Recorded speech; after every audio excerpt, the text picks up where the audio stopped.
You're not human. That's hurtful. Are you that guy with the evil powers? I think everyone has dark urges. It's kind of my thing. Welcome, adventurers, to this episode of the He Who Writes with Monsters podcast. I'm D. Allen. And I'm Donnie B. How are we doing today? I'm doing good. And, it's the 5th episode, and based on some fan interactions, I realized I've never asked you how you're doing. So how are you doing today, Donnie? I am doing really well, actually. I am excited to be on episode 5. It seems like we're chugging along. Being here, being able to talk to you about this is just incredible. And I really appreciate the opportunity, man. Absolutely. For any new listeners out there, we are covering the He Who Fights with Monsters book series, and today we're on chapters 15 through 17. Yes, we are. And if you've been with us since episode 1, welcome back. You were with us here. Last time we talked about the Sanguine Horror fight in the Ritual Chamber. We got to see a little bit about Gary, Farah, and Rufus, their team dynamics, and really how they click. We ended off right as they exited the Ritual Chamber into the Above Desert, and then we learned about Heidels. We did learn about Heidels. Those things are possibly weird. But now we are without a Heidel and about to cross through a desert, which is the best team building exercise I think we could have. Forget a fun run. Let's do a fun run in the desert. Absolutely. And I'm sure fun is the key adjective here. Yes, sir. So yeah, on today's episode, the party's going through the desert. They just left the blood pit and they are on their way to the Vane Estate to loot, see what they can find. And while they cross through the desert, we get to have a fun little conversation about outworlders, what they are, and what they do. Donnie, why don't you give us a little info on some outworlders? Yeah, we learned a little bit about outworlders from Rufus, whose family runs a school, as we are reminded here. He's seen outworlders before. Take that shot. Yeah, take that shot. He's seen outworlders before, and we learned that they're often created by an accidental summoning mishap. So what happens is you take this individual from their world, and they get sucked into a world often with high concentrations of magic. Right. And they're transformed from whatever race they were, in Jason's case, human, into an outworlder. And they're given special racial abilities to help them survive in this new world. This is where Jason's interface and his quest system and his map all come from. They're all tools that he can use to survive in this new world. So that's basically what an outworlder is and where they come from. Right. So it's interesting that you mentioned his his guide ability, his interface ability, because it's mentioned that outworlders will get a form of guide, not necessarily Jason's interface, but some form of guide that helps them navigate this new world that they're in. And when I read that, it made the creative juices flow. And I was thinking what kind of other guides might there be? I mean, initially the first thought I had was like an animal guide. It's like a familiar that acts as a guide in this new world. So essentially maybe you have a person whose entire livelihood is talking to animals. So when he brings them in to the new world, he just automatically gets some familiar power to talk to animals to guide him through the new world. You know what I mean? I think the only other outworlder ability we really see is Farah's ability, the power bond. Where she links up minds with somebody that she truly trusts and vice versa, and can just learn things through their mind, through that connection. Because that's what makes sense to her. I don't think we really see any other outworlder abilities, any other outworlder like guides. Despite there being several outworlders through the series, even when Taika becomes an outworlder, we don't really see any of his racial abilities. Right. So That's it's an true. interesting thought. We can like to think about what makes sense. I'm assuming that most of the people that came from Earth have a similar like computer and or video game based guide because that's what they're familiar with. They're all from the same time, the same area. So I think it would be interesting to see more of that. Do you think that if a Leonid was brought as an outworlder to somewhere else, it would have like a ball of string as a guide? I can't be certain, but I feel like that's racist. Oh man. Could it be? I don't know. Does Gary seem like the kind of guy to run around chasing a ball of string? Don't answer that. Don't answer that. Yeah. Fair enough. Fair enough. Now, Fair on a enough. more,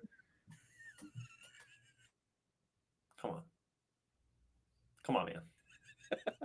We're trying to do a serious thing here. You know, everyone's looking at us. No, on a serious thought about Leonids, though. Yeah. I realized that I can't really think of any like mythology in human, like real world human mythology that involves like a cat-headed man of any sort. You know, plenty of different types of cryptids, but I don't think I've ever really seen a cat-headed cryptid. Can you? I can't think of any. No, really the only creature that comes to mind with the combination of cat and human would be a sphinx. And that's just the body of a cat with the head of a human. Well, now that you say that, I'm almost sure there's probably an Egyptian god that has got a cat head of sorts. Oh, there absolutely is. I can't think of it at the top of my head. And that's racism. But yeah. Thanks.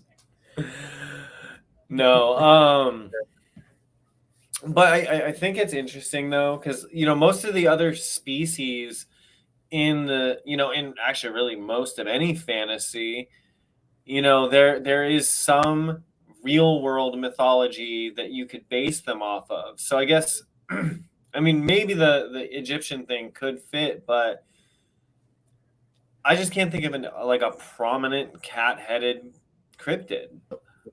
Here's a thought. What is a Garuda? Because that's a lion and an eagle, right? Or is it just an eagle warrior?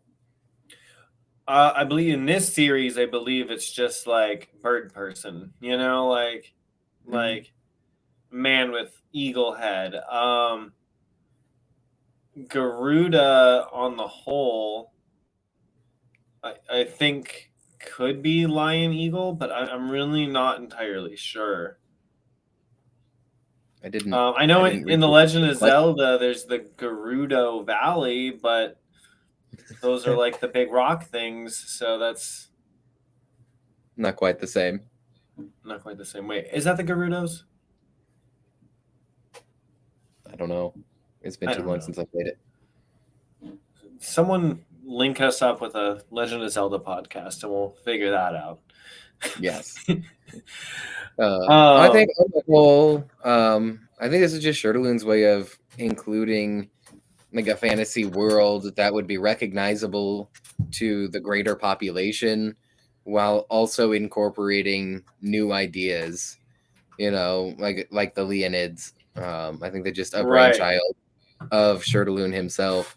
And they're just this cool, fun thing that hasn't been done yet. And he made it work really well.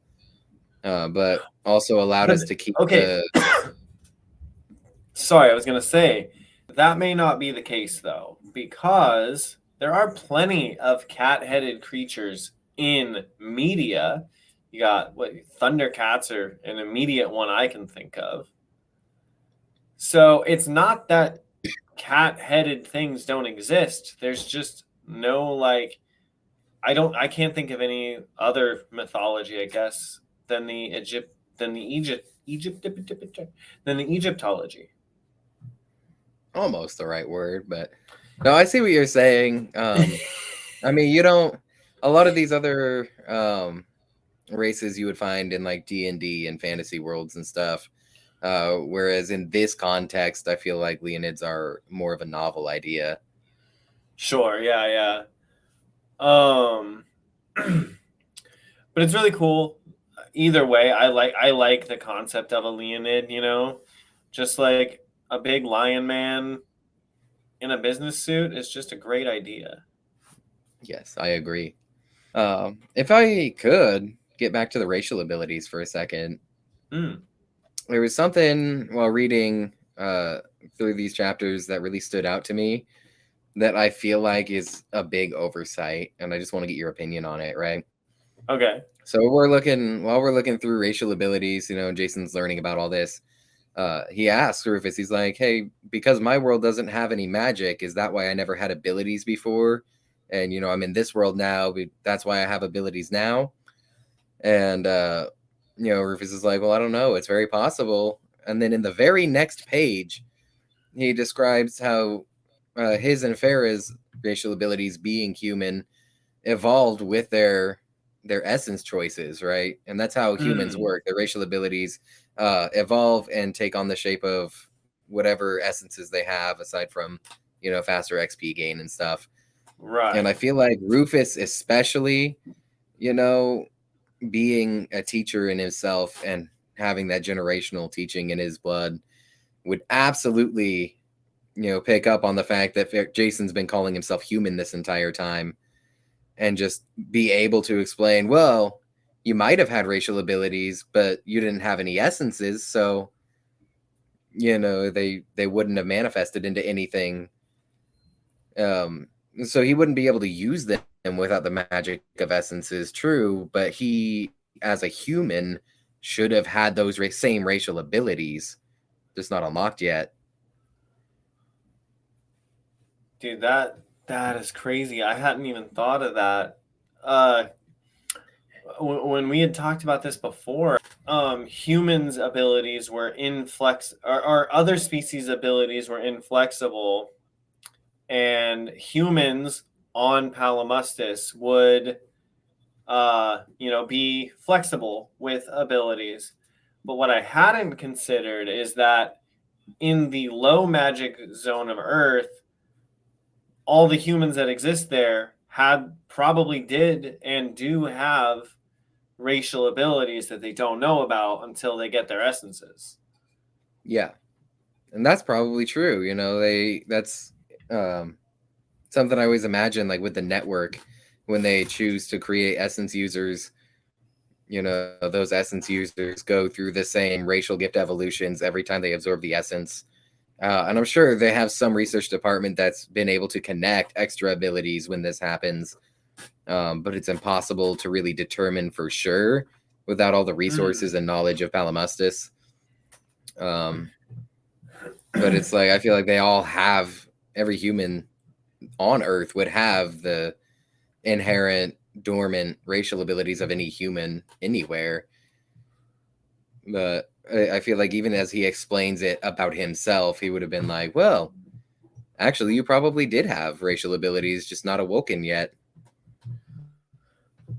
It's just one thing that slipped my mind. He's like, oh, you're from another world. Magic doesn't work the same way. It's like, yeah, it does. It really does. Well, I mean, technically speaking, it doesn't have to. These worlds just happen to be linked. That's if we jump ahead a little bit to book 11, we find out that with the sundering of the throne, the cause and effect of magic was stabilized. So magic did a very specific thing all of the time, everywhere. That's just the way it worked. With the unsundering of the throne, started to change how magic worked. That's why when you combine essences, your confluence is always the same for every time you combine those essences. That happens because the throne was sundered. And when Jason undid that, as we saw with Emmy, Yeah. as we saw with Emmy, you know, the confluence she got wasn't supposed to be there, and that's where we got the explanation of, well, magic doesn't work the way it used to anymore. Mm-hmm. So I feel like in this particular instance, at this time when the throne had been sundered, all of magic behaves consistently everywhere. That's just the way it works. And it has for centuries. See, you have such an eye for these little details. I'm over here like, man, this isn't even in my ballpark. I wouldn't have thought to even think about this. Yeah, I thought about it while I was reading these chapters for this episode, because I was reading through it, and it's like, well, I don't have any magic on my world. Is that why? And in my head, I was like, well, no, you were just human. Then you didn't have any essences, so no racial abilities. And that's what picked out. Like, I was having that conversation with him while I was taking my notes. I was like, wait a minute, this doesn't add up to what I think is happening. I think we're diving way too deep into this for book one. We can get into it a little bit later. Yeah, for sure. Let's get back to the team.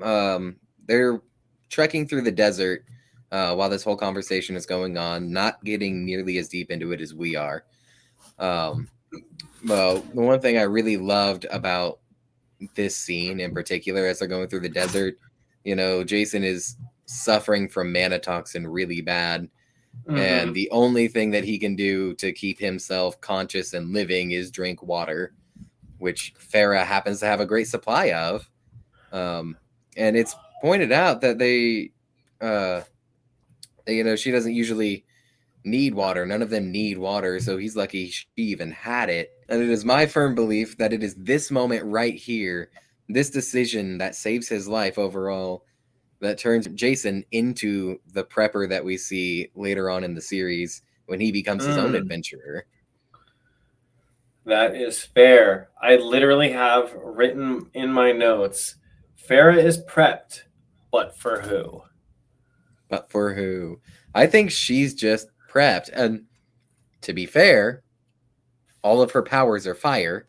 So perhaps she was using the water as a last resort in case your fire gets too out of hand. That's a good point. This whole time, I'm like, none of the people around, not even Anisa, need food or water. Like, on what purpose does she even have water? And it could be as simple as she's an adventurer. You know, she's there to save people, and if the people she's saving are normal rank people, maybe some water is what they need at some point. So she's carrying it as like a first aid kit kind of thing. Just like an extra little bit that you would carry for people who may need it, you know, that she runs into out in the Delta. In this case, happens to be Jason. You know, she just prepared, like, maybe there's a town out there. She's like, well, I'm not going to give you one of my valuable stamina potions when all you need is a water. You know, here, little kid, take this bottle of water. Well, as we know, he couldn't take a stamina potion at this moment if he wanted to anyway. Yeah. And she would have absolutely given him one if he could, because I think she even says he needs it more than we do, but yeah, she was, it's a shame, really. Man, too bad you can't have one of these. Drink your water, peasant. So but no, we see later on that Jason is super prepared for literally anything. There's a whole scene about it with Clive and Humphrey, and I think it's this moment right here. He was like, well, her preparedness saved my life. Maybe I should be that prepared too. For real. And he really does stay prepared the entire time. He's never not prepared. No, he's even that takes me back to that takes me forward to when Belinda gets her powers, you know, and her essences are basically utility.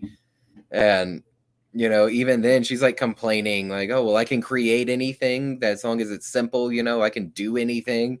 It's like, this is stupid. And Jason's like, do you have any idea how much inventory space I could just clear out if I had those powers? It's like he is maxed out on inventory space with random useless junk. all just in case he needs it. He's like, well, I mean, if I could just do that, just I put Belinda in know. your inventory, be like, here, create this thing for me. Just keeping a Belinda in your inventory. I love that. Yes. So as they're going through the desert though, they're and having this conversation with Jason, there's a line that when I read it completely differently than how Heath Miller reads it in the audiobook. Mhm. And I genuinely think it's one of the funnier lines from the beginning of the book, but the delivery in the audiobook kind of walks right over it. You don't really notice it. But the line is, the evil cult lady's son. He blamed me for ruining his magic thing. But I think that if he had delivered the line in a more childish manner, it would have come off a lot funnier because it's written in a very childish manner. Just evil cult lady's son blamed me for ruining his magic thing. Like, he's ill-informed of anything in the situation, so he's just talking as a kid would who doesn't know how to explain it. I think the line could have been way funnier if he would have leaned into the delirium of being heat exhausted, you know? Yeah. Oh yeah, like that evil cult lady, man. Her son. Yeah, it could have come off as a lot funnier, but I do think the seriousness of it leading to the outworlder conversation, puts it more of a this is what's going on, this is what we're learning today type situation. Right. Because he doesn't mean it in a serious tone. That's just the words that he can use to describe it. But Yeah, also, could have been funny. that's true. That's true. And maybe I just kind of am always looking for the joke. So in my mind, I'm like, oh, there was another one. Missed one there. Yeah, missed one there. Because literally just a few lines later, um, in a retort to nearly dying, like Rufus is talking shit to him, and he's like, "You nearly died," and his reply is, "Whoa." Right. I go, oh. Oh yeah. Speaking of lines, so I got something here. As they're coming through the desert, they're finishing up their magic outworlder talk, and discussing the next steps of what's going on. And one of the lines that I picked out is when they're going through, and Jason has one essence. They're talking about more essences, and Rufus is like, "Yeah, we'll help you find more essences, and then we'll teach you how to use them." And at this, Jason's like, "Well, I mean, I already have a couple extras." And the line that I picked out there is important to me for two reasons. First, because considering the cost of essences in general, both in labor and in money, of this Mhm. world, the offer to just find and give him more essences is an offer of gratitude. These Right. are things that people spend their entire lives saving up to try and give to their kids. Just the ability to get one or two essences, and Rufus is like offering to give him essences. So that I think that shows a different level of gratitude, that we've seen here. It's something you don't really understand until you've read through the series a little bit more. But also, when Jason already has some, and Rufus is like, "Really, you have essences? You just found them all in a day?" I think that Mhm. moment, Rufus is like, he's like on to him. Rufus knows something's going on. He's like, "You didn't just find essences; you're getting essences somehow. So we need Right. to figure out what's going on." So it's like a twofold. Like, hey, you're extraordinarily suspicious, but this is how grateful I am. So not only is it Rufus showing he's grateful, though, it's Rufus acknowledging that Jason has mad potential. Like, if a regular adventurer would have came in and saved him, he wouldn't be offering, oh, let me give you a bunch of essences and do all this, and even if another normal rank, just basic person was helpful to him in some way, probably wouldn't, go to all this trouble. I think it's also the potential that he sees in Jason that pushes him towards that, desire to like, oh dude, I've like really got to help you out because like you've got the stuff. Yeah. Oh yeah, like he recognizes in Jason, and I have that written down a little bit, like right at the end of this chapter too. Just after the blah blah blah blah. Like he absolutely recognizes what Jason can do, what his potential is, and wants to help him fulfill that. And whether this is a secondary, I'll teach you because you already have essences, or if it's you have like we're gonna get you essences and we're gonna train you. Right. It's a thing in my mind. And I like when they're talking about that too. I like the line that Rufus tells Jason, where he's like, "Life is hard, outworlder, and you are soft." Yes, that's the exact one that I have here, because that is the first time that we see Rufus go full teacher mode. I believe this is the moment that Rufus decides, I am going to mentor this kid. I am going to show him Right. and teach him and make him survive.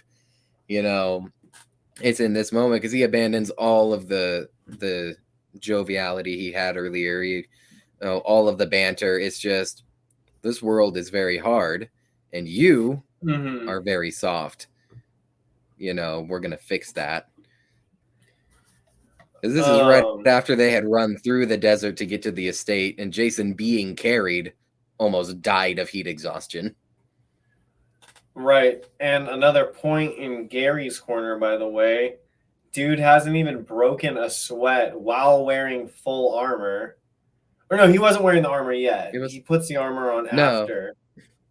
Yeah, he had full length clothes, and he's covered in hair. Right. And just not even a drop of sweat.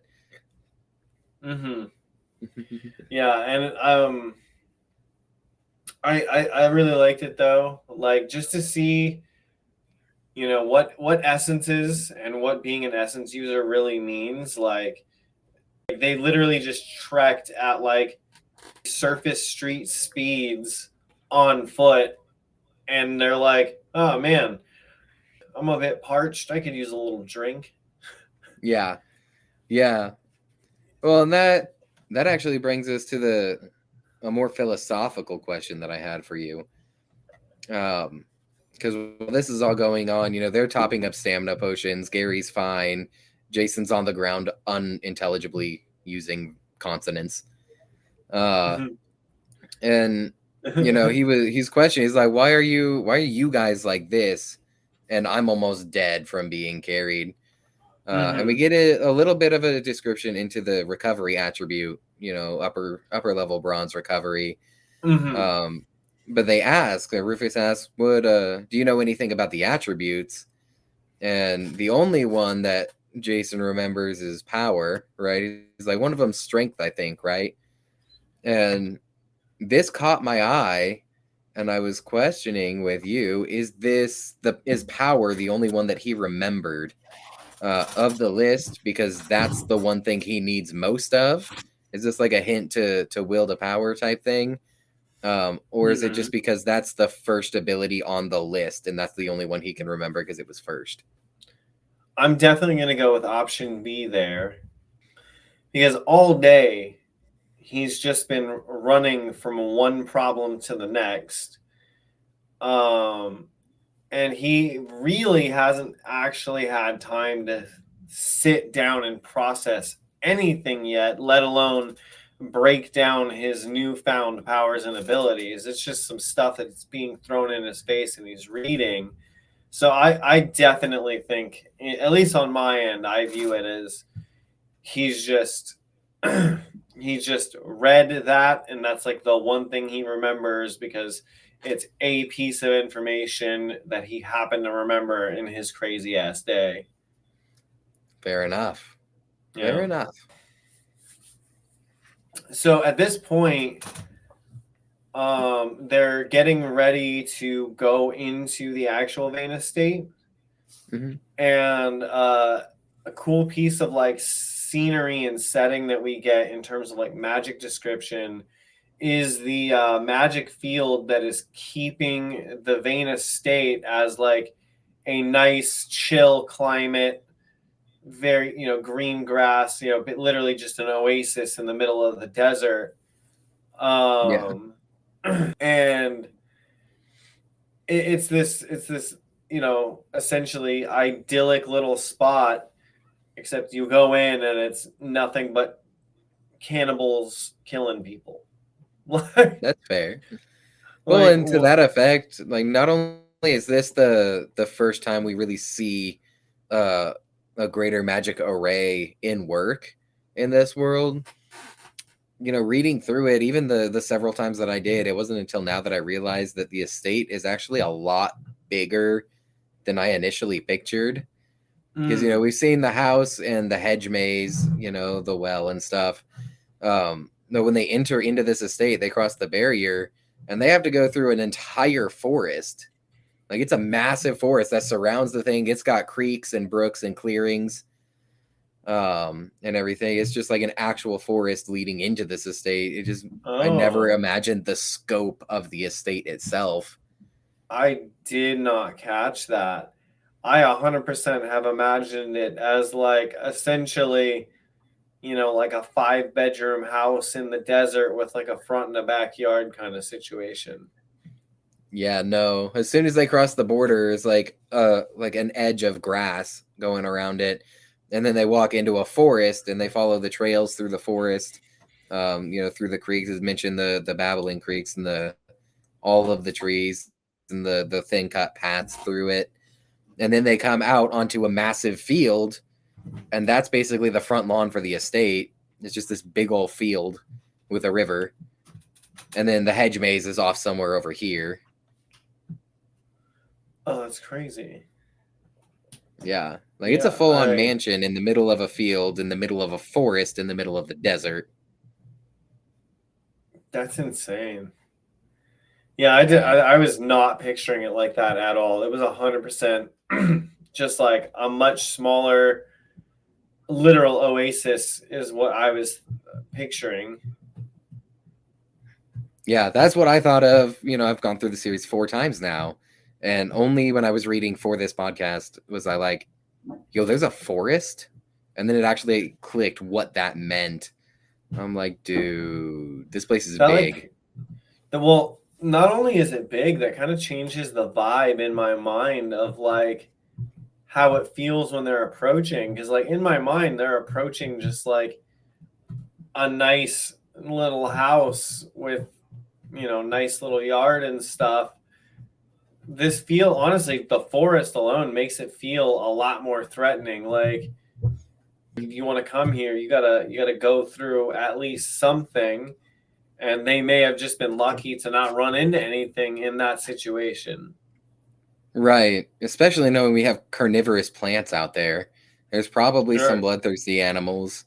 But on the same note, it's very likely that the only reason that the cultists didn't see them coming was because of the forest. It might have provided them enough cover to sneak up on the house, Yeah. So good and bad coming with it. Right, like they use it as protection, but it ends up being their downfall. Yeah.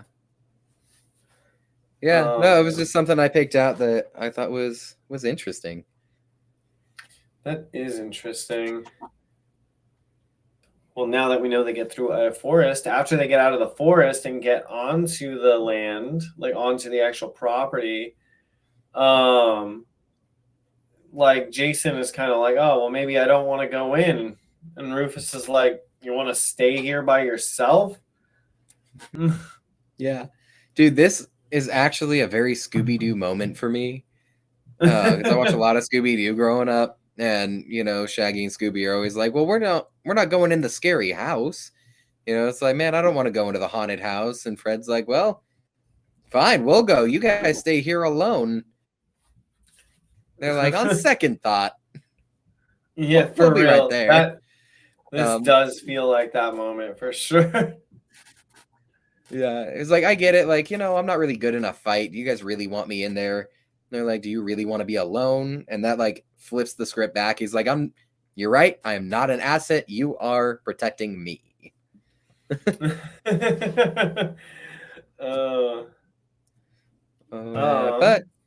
I mean, there's really no need at this point because this is where we meet Anisa.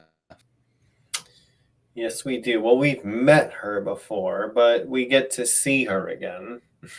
Yes, we do. In all her glory. And at this point, Jason is in shambles, basically dead almost from his entire day and then trek through the desert. And if it doesn't signify she's a bad guy right off the bat, she's like hesitant to heal him. And it's like, Right. yo, like you are in a perfectly fine condition right now. You have no reason to not help who is literally your team right now. Your party is asking you for help. And she like makes a fuss about it. Right. She's like, first of all, chases a cultist out a window and then kills him with death orbs. Walks up to the party and it's like, hey, you guys are good. Yeah. Yeah. Like, I expected you guys to get free. Whatever. Who's this vagrant over here? And it's like, he's with us. Heal him. And she's like, heal the peasant? All right, what's the matter with you? Right. Bro. Yeah, no, she is absolutely moody. It's like, if it's like gonna put her out, a healer, to heal somebody. Not only that, she's a priestess, a healing priestess. Her job, an entire reason for being, is to heal.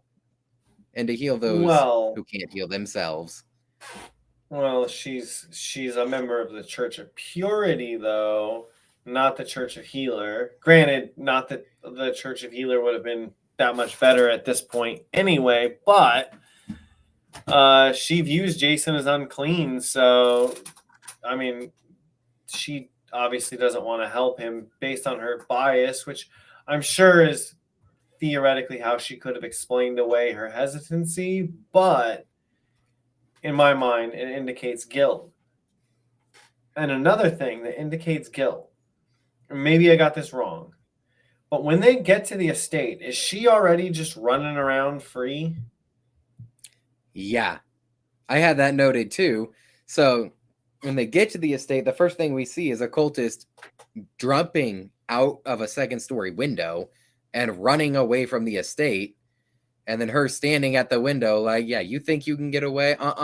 And uses essence abilities to kill him. From a distance, by the way. Right.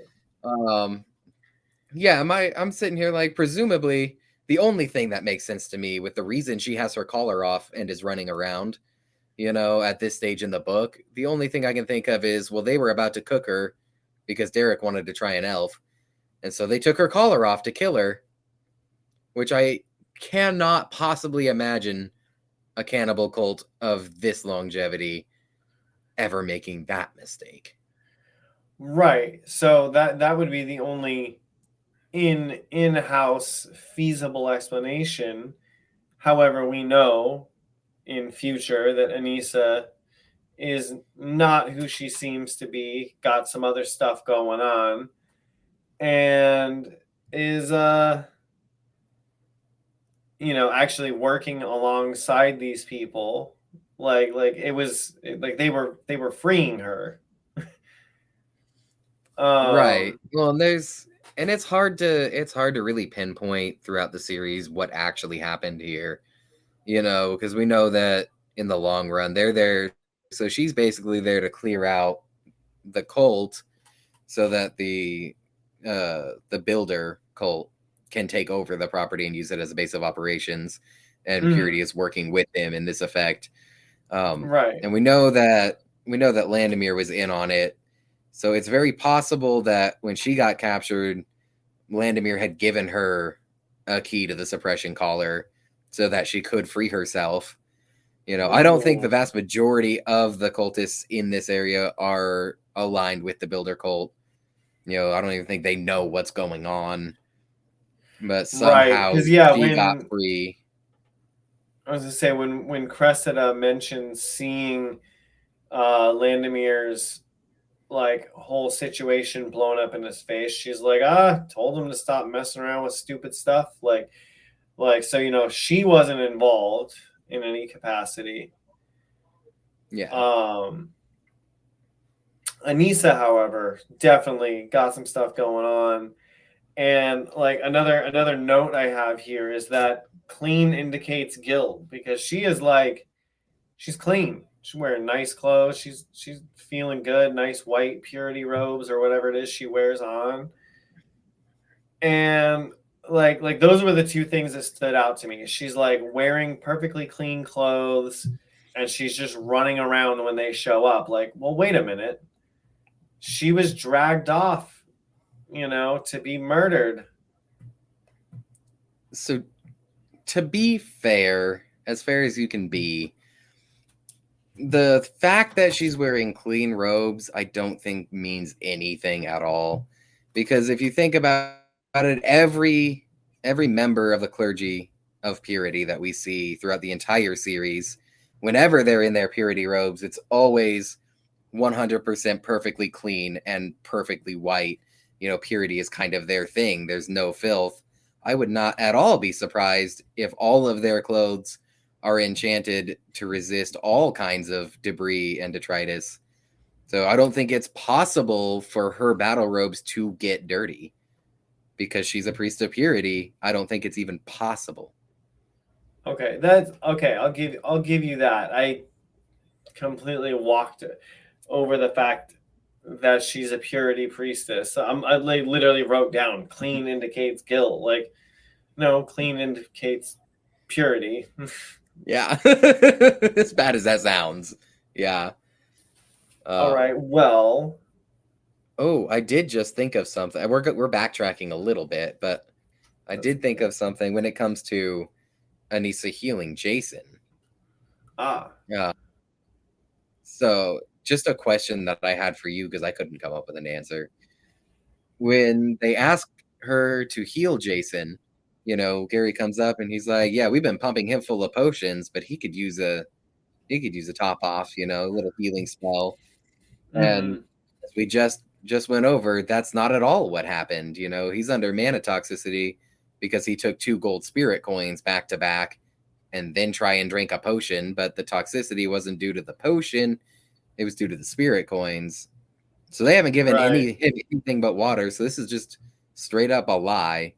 My question is, why would Gary lie about the situation to her specifically? I mean, honestly, the Gary we see in the series is a very intelligent and observant character. And I think he sees that Anisa, she's not really on their side. And so I think the lie is just like, he knows she's not going to want to do this. So he's just going to lie to her to essentially prompt her to be like, hey man, we're doing everything we can. We need your help, because otherwise I think, if she knew that a healing potion or something would work, she would have been like, give him a potion. I'm not going to help. That's fair. That's fair. Yeah. To be like, yeah, like he's got mana toxicity because we've been trying to heal him, but we could use a healing spell. I think that makes sense, Yeah, just cutting off the, just give him a potion and call it a day discussion. Exactly. And I feel, like I said, the Gary we know is 100% on Jason's side, and also I think intelligent and observant enough to know that Anisa is not actually really their ally. And so he's like, I'm going to have to say something to coerce her to do something, because otherwise she's going to just tell him to kick rocks. Fair enough. All right, I'm satisfied with that answer. I also, though, like during that same moment, to stay on that backtrack, how when Jason notices her using her death orbs, and then they're like, "Oh yeah, she's the healer." And he's like astonished that like this lady with crazy death powers could be a healer, and it essentially, at least in some degree, becomes part of his identity to be the guy with the crazy powers who also heals people. Right. I had noted that it's very similar to Neil's power set later on too, because like he's the healer of Jason's team, and yet he has a power to flood the entire area with death energy.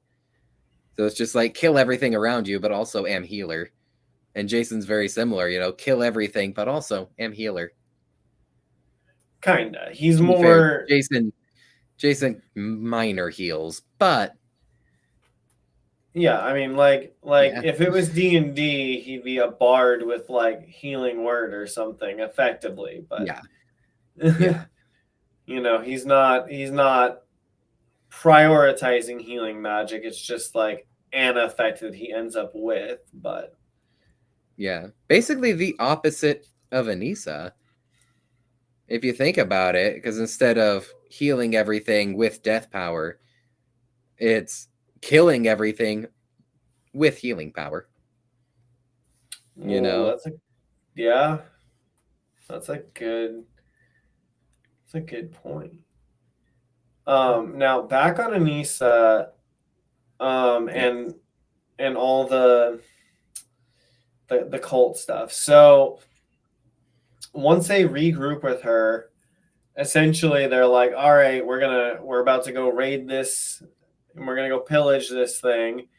And she's like, no, you're not gonna do that. And she makes like a big fuss about them not like breaking stuff. And it is mentioned that like, oh well, her church wants it, but we know that her church is tied to the builder. So essentially she's like protecting what the builder wants, and not actually like, oh, I'm doing this for my church. Like, no, you're just like doing this. um and I guess what I wonder is like, why even bother saving any of this stuff? Like what, like, on what need does the builder need the art on the walls or whatnot? You know what I mean? Well, I'm certain that, Anissa's presence there is not limited to the builder cult's wishes. Like I'm sure she is there, you know, very heavily to track down and eliminate the blood cult, for her church, and the builder cult is a secondary objective for her. It's like if you're going mining for gold, you're not going to look at diamonds and be like, we don't fucking need that. It's like you're going to get that too. Right. But, so this being a major base of operations for the blood cult, I feel like means that everything inside of it can be used for her church, and she can further a secondary goal of her church, and if the other churches, the other branches of the Purity Church, who maybe aren't as linked to the builder at this point in time, are like, hey, what happened over there? She can be like, look at all this stuff I got on the blood cult. You're welcome. So And be like, yeah, you guys are point. doing great work. Keep it up. Yep, you keep doing it. On the other hand, Farah and Gary are very fire-based people, and anything they accidentally destroy could just burn the entire place to the ground, which she also doesn't want. That's It's like you fair. can't destroy anything because one thing could be everything.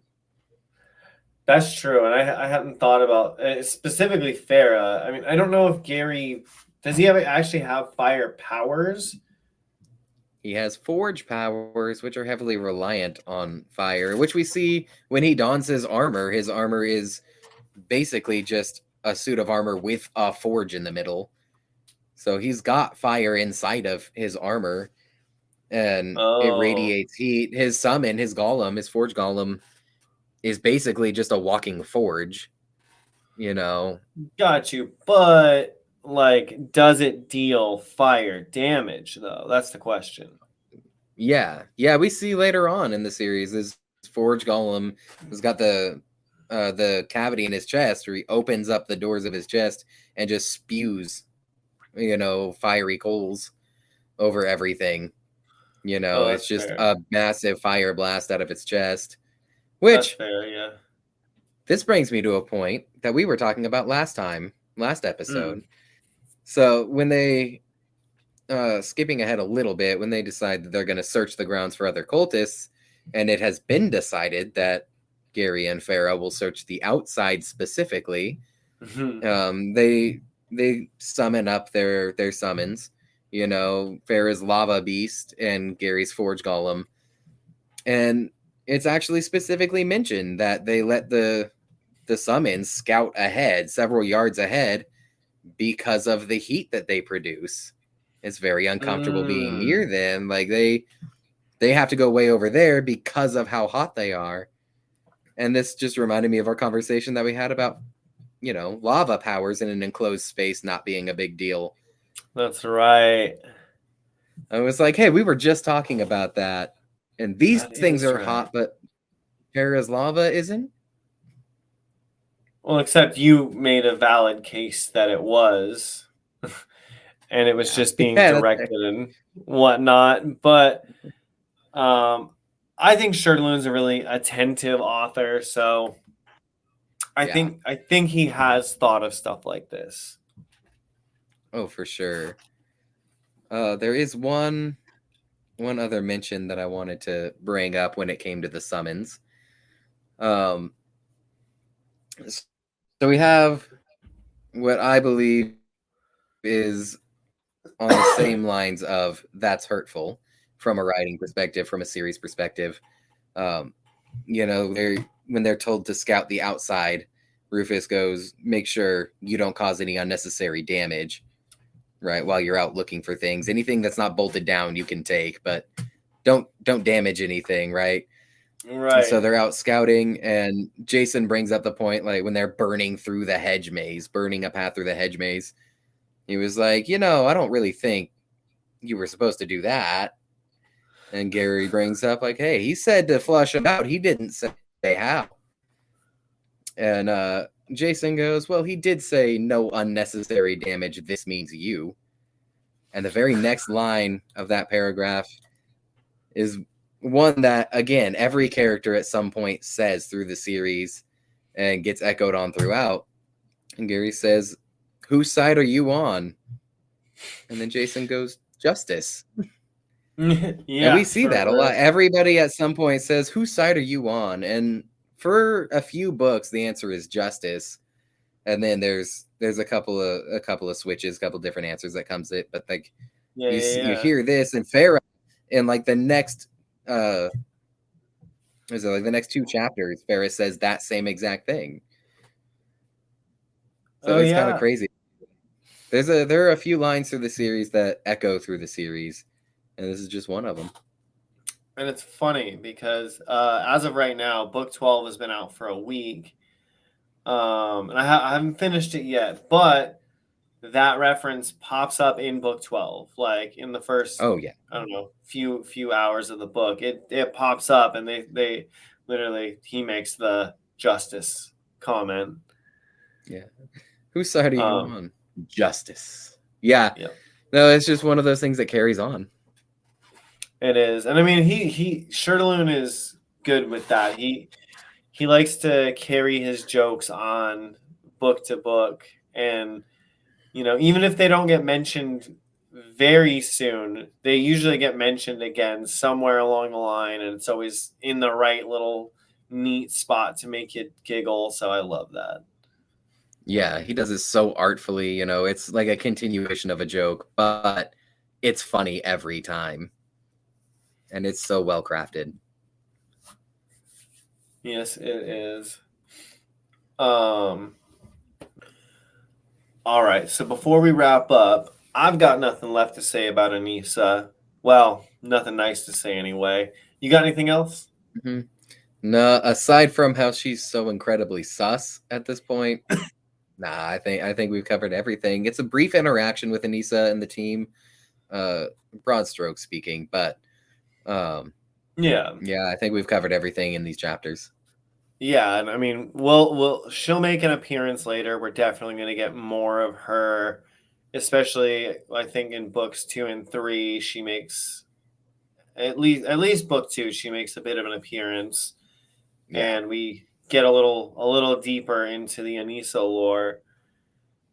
So now that we can leave her behind for the time being, I just had a fun little thought experiment for you. We started with the thought experiment. Let's end with the thought experiment. Let's do it. Lately, I've been getting really into this etymology podcast with the YouTuber Rob Words. And it's had me thinking that Jason is inherently speaking a language that he doesn't speak. Like his system software is translating for him. He is naturally speaking the language, but in his mind he's just speaking English, talking normally. And so in my mind it makes me wonder what the Palimustis language even sounds like. That is an interesting thought. I don't think we ever get to a point in the series where we actually get to hear the Palamustan language, or really get it described to us. I mean, in chapter, what is it, 17, 16 here, see a little bit about his translation ability. There's a little offhand, you didn't even realize you were doing it, did you? And he gets to really concentrate on what he's saying and the sounds coming out of his mouth, realizes they're Right. absolutely not English, but that's as far as we get. We don't have any bearing for what this language actually sounds like. And it's just we're just assuming it's the common tongue of this area, because we know that this world has Right. multiple languages, just like Earth does. Um, so yeah, I have no idea what it would sound like. Um right. And yeah, I realize I generalized by calling it the Palimustis language. I would be calling it like, oh, what does the Earth language sound like? Um Yeah. I'm sure you could narrow it down to like the most common tongue, in Palimustis. Whatever that happens to be. It would be like speaking common in D&D, or right. speaking English or Spanish on Earth. The majority of people know a language. That would be what we can Right. assume that they're speaking. Right. I think it would be fun though to see if Shirtaloon has put any thought into that, because like Tolkien and George R. R. Martin and quite a few other fantasy authors have written languages out for their series, and it'd be kind of interesting to get the language of Rimaros or whatever it may be, like or Yeah. Greenstone or whatever. And I mean, well, so we could try and extrapolate, like, Greenstone's supposed to be in North Africa, so maybe they've got a very percussive language or something like that. But that's on the thought process that humans moved around the planet in the same way that they did on Earth, which is not likely. Right. And I think the developing of language is so specific, even on Earth, that I don't think, Hmm. regardless of where the Earth equivalent would be, I don't think they would have the similar type of like speaking. Right. I think maybe after we get the final Jason arc, the eventual end to this main series, um, we might get a secondary book like Tolkien did with the history of Middle Earth. We get a Mm. little bit more on the languages and the people and the races and stuff, just kind of more basic information on the world building. But we're gonna have to wait a while for that. I do think it We would be cool to are. see though. So Shirtlein, if you're watching, let us know if you got any plans for that. Yeah, that'd be really cool. And I mean, I'm just I'm just a nerd about languages, so it would just be Okay. fun to it'd be fun to find, another new one to look into and never actually learn because I don't dedicate enough time. Oh no! But If we get a Palimustan language, we are learning it, and then well, we can we'd have to redo the now. whole podcast in Palimustas. Oh, dude, that'd be fantastic. Dude. All right. Keep an eye out, everybody. 10 years down the line, this whole podcast is getting a new language. Hell yeah, we are updating. That way we can send it over to Palimustis when Jason repairs the link between worlds. Yes, and they can enjoy a little bit of Earth humor. Yeah, 100%. They'll be ready, and they will be watching our He Who Writes with Monsters podcast that is eerily similar to the events of their own lives. Indeed.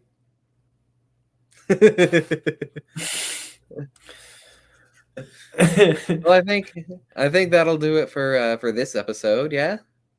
Yes, sir. I think that's one in the bag again. Join us next week where we're going to be covering chapters 18 through 20, and we're going to be talking all about how Jason is going to get the actual call to adventure. Yes, we are going to deep dive hard into his choices of staying in this world, what he can do, becoming an adventurer. We look really hard at his essences and the introduction into the magic system. What we've done so far is just kind of scratching the surface. We're actually going to get into it next time and do our best to help you understand this amazing system of magic that they have. Absolutely, and I cannot wait to get into the meat of it, because this is like at least for you specifically is where you like your time to shine with the magic system. I know you've been doing your research and notes and all that on it, so this is your time to shine. Yes, and we will do our best to help you understand it. For those of you who maybe love the series but don't quite get it, for those of you that are like me and absolutely love the magic and the working out of it, and other DMs out there, even, we're gonna have fun together. Absolutely, and don't feel too bad, because I love this series, but I can't even with this magic system because it's a lot and I don't have the attention span. But it is going to be fun to listen to Donnie talk about it, and I'm going to learn Yeah. at least something or other. Yeah, if you don't come around learning something, I've failed as a partner.